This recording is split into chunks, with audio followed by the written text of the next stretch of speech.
2007 সালে 9 এপ্রিল ভারপ্রাপ্ত চেয়ারম্যানের বিরুদ্ধে এবং তার সাথে আরও 7 জনকে নিয়ে ঠিকাদারি প্রতিষ্ঠান আব্দুল মোমেনের পক্ষে খায়রুল বাশার নামে জনৈক ব্যক্তি শাহবাগ থানায় একটি মামলা দায়ের করে এবং ওই মামলাটিতে ভারপ্রাপ্ত চেয়ারম্যান সহ অন্যান্য আসামিদের বিরুদ্ধে অভিযোগ ছিল 10,31,00,000 টাকা চাঁদাবাজি। মূলত 111-এর সময় ভারপ্রাপ্ত চেয়ারম্যান সহ অন্যান্য রাজনীতিবিদদের বিরুদ্ধে যে মামলা হয়েছিল সেটা হয়েছিল রাজনৈতিককে ধ্বংস করে দেওয়ার জন্য এবং তৎকালীন 11 সরকারের ক্ষমতা স্থায়ীকরণের।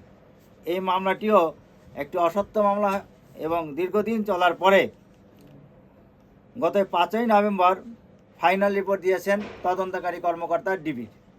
তিনি ওই প্রতিবেদনে উল্লেখ করেছেন, রাজনৈতিক ও প্রশাসনিক চাপে পড়ে বাদী এই মামলা করেন।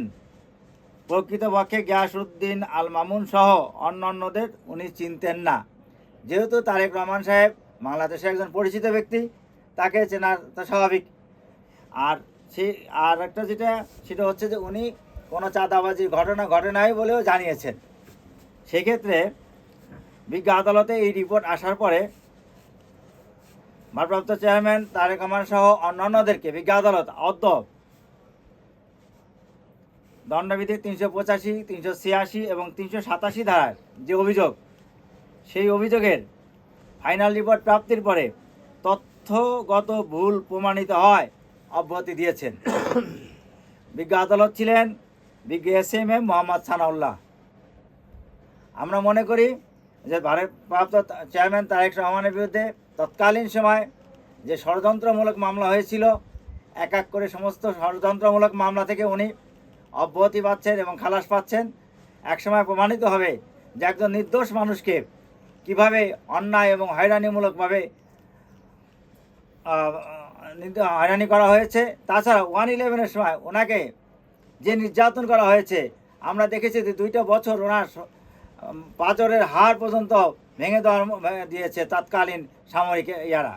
সেই জন্য আমাদের থাকবে যে বাংলাদেশে যেন এরকম পরিস্থিতি আর না আসে। বাংলাদেশ যেন একটা ন্যায় এবং আইনের শাসন প্রতিষ্ঠিত হয়।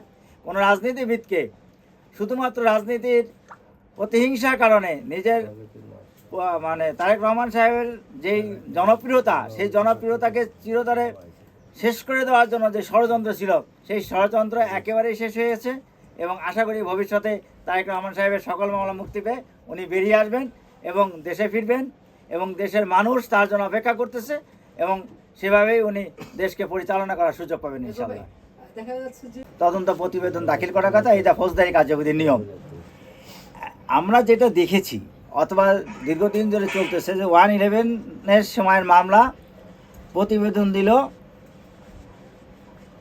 5ই নভেম্বর 2024, অর্থাৎ এতটি বছর ঝুলিয়ে রেখেছে। বিগত আওয়ামী সরকার যারা ছিলেন তারা এই মামলাগুলোকে ঝুলিয়ে রেখেছিলেন এই কারণেই যে উনি দেশে আসলে অথবা যেভাবে পর্যায়ক্রমে এই মামলাগুলোকে এই মিথ্যা রিপোর্ট দিয়ে চার্জশিট দিয়ে হয়রানি করার জন্যই।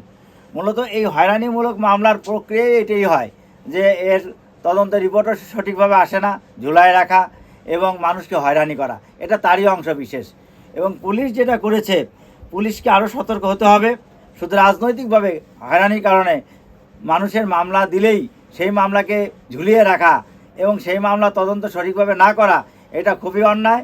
এবং আজকে সারা বাংলাদেশে পুলিশের যেই পরিস্থিতি আমরা দেখেছি, বিগত 4 আগস্ট তখন সবাই আওয়ামী লীগের পুলিশই ছিল, অধিকাংশই ছিল। কিছু পুলিশ ছিল যারা ছাত্র বৈষম্য এবং জনতার পক্ষে, গণতন্ত্রের পক্ষে। আজকে দেখবেন যে সবাই এখন ওই ছাত্র জনতার পক্ষে চলে গেছে, কিন্তু তাদের সেই যেই হাসিনার যেই প্রেতাত্মা অনেক পুলিশের ভিতরে বিরাজমান আছে।